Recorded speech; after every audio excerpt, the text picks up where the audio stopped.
Quacks have been around forever. Past, present, and future. We will always have quacks. Hopefully, as individuals, we all make the right decision to not follow these people. But just as there are quacks, there are ducklings that follow the quack wholeheartedly, even when it hurts them. So here's the story of an evil, sadistic woman named Linda Hazzard. There was a lady who was living somewhere in Minnesota, married with 2 kids, where she got the idea to become some sort of dietitian in Minneapolis. So she abandoned her family. She set up a practice without a license and had a patient come in for treatment. Her treatment was a cure-all for all kinds of disease imaginable. A fast. Which, fasting isn't bad for you. Religious fasting has been practiced forever. But you can overdo it, which is what Dr. Hazzard promoted. Her first victim arrived at the coroner, and he deemed the cause of death to be starvation. Tried to have Dr. Hazzard prosecuted, but couldn't legally for some weird reason. She and her newfound husband fled to Washington State, where she set up shop yet again. Her first Washington patient was a lady named Daisy Maud Haglund, who had stomach cancer and thought Dr. Hazzard could heal it.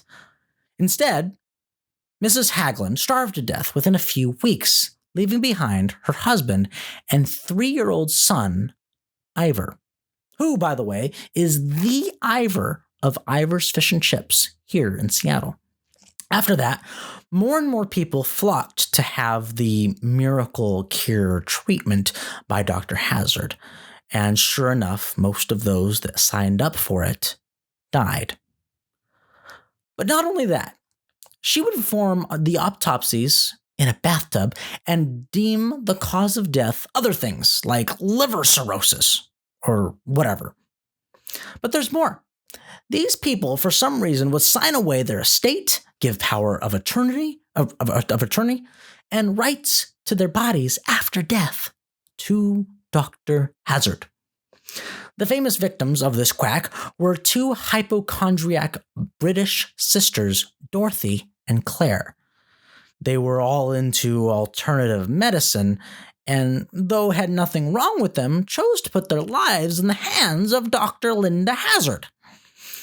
The sisters came from British Columbia to Seattle and met up with Dr. Hazzard, who put them up in some apartment near downtown in the Capitol Hill neighborhood. They were put on a 2 cups of tomato broth a day diet.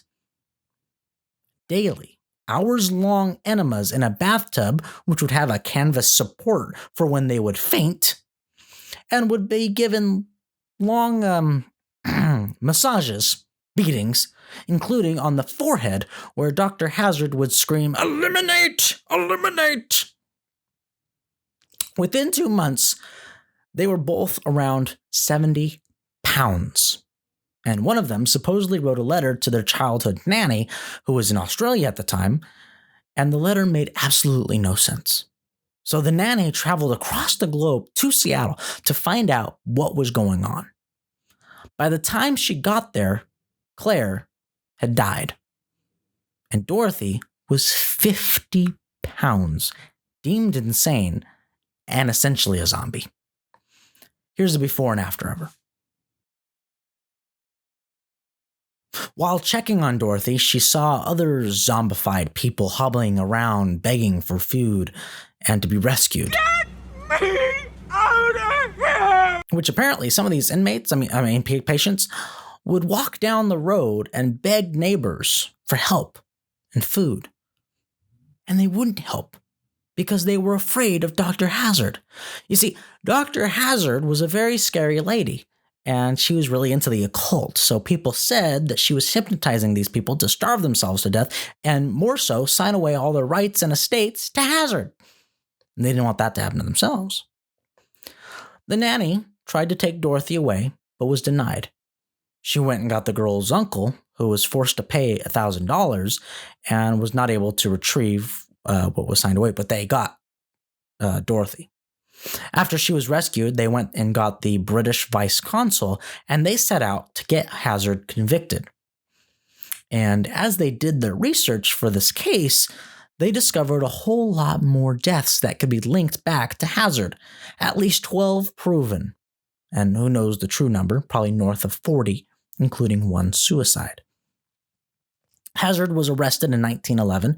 During the trial, Mr. Haglund, the father of Ivor and husband of Daisy, who was the first Washington death, came to support Dr. Hazzard during the trial and even admitted to having taken little Ivor to Hazzard 3 times a week for treatments even after his wife died.